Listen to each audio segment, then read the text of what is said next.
Hi everybody, welcome to our channel. I'm Smith and this is Lee Fen. We are from Osake, your friendly online sake store. And today we are here to make your next sake purchase easier. So what are we waiting for? Let's proceed with a minute with Osake, where you know your sake In a minute.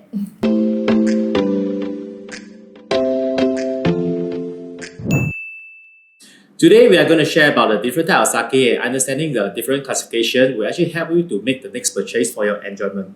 So when it comes to classification of sakes, it's mainly two groups. One is what we call the Junmai Shu. Junmai means chun mi jiu. Okay, so what it actually means is that there's no added distilled alcohol to it.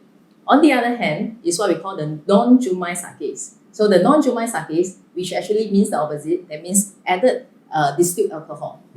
So within two groups, they are further divided into based on their rice polishing ratio. So what is rice polishing ratio?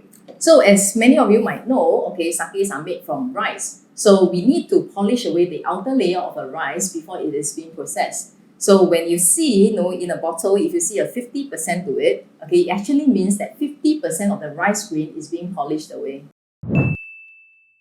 So for Junmai, there's actually three types of it. And first, right, we actually have the Junmai Daiginjo, which is a lot of Singaporean favorite, which has the rice polishing ratio 50% and below.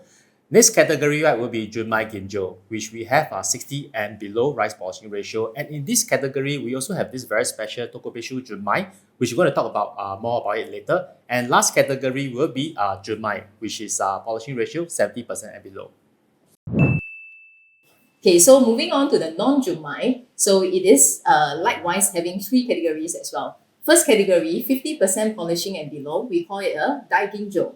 Okay, the second category, 60% polishing and below, we call it a Ginjo. So lastly, 70% polishing and below, we call it a Hongjozo. Okay, so Smith, you talk about this Tokubetsu Junmai. So what does it actually mean?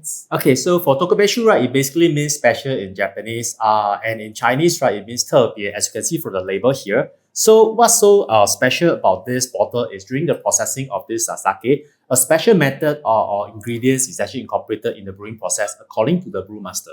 Okay, so this special brewing method or process can actually allow the brewer to be exempted from meeting a certain polishing ratio. Okay, so now comes the most important question, Lee Fen. After going through different types of sake, which one is the most bang for buck sake to actually buy? Well, actually, I think it depends on your tasting preference and also your budget. Because I guess the sake tasting is a journey, so you should try to taste as many different types of bottles as possible so that you will know what is your own preference. Okay. Let's say I'm a beginner and I'm going for a zi cha dinner. So what sake would you recommend to bring along?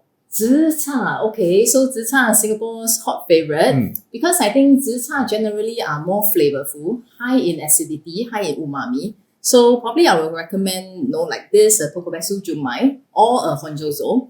So because it enhances the flavor, okay, and brings out the wok hei flavor in a zi cha. Okay, sounds good. Let me test you further. If after dinner, I still want to continue to drink, what other sake is actually good?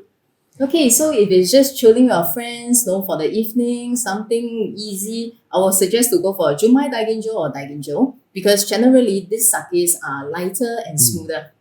Sounds good. So now that you know what kind of sake to bring for your zi cha dinner, I guess we probably need to prepare a few bottles for our own dinner tonight, right?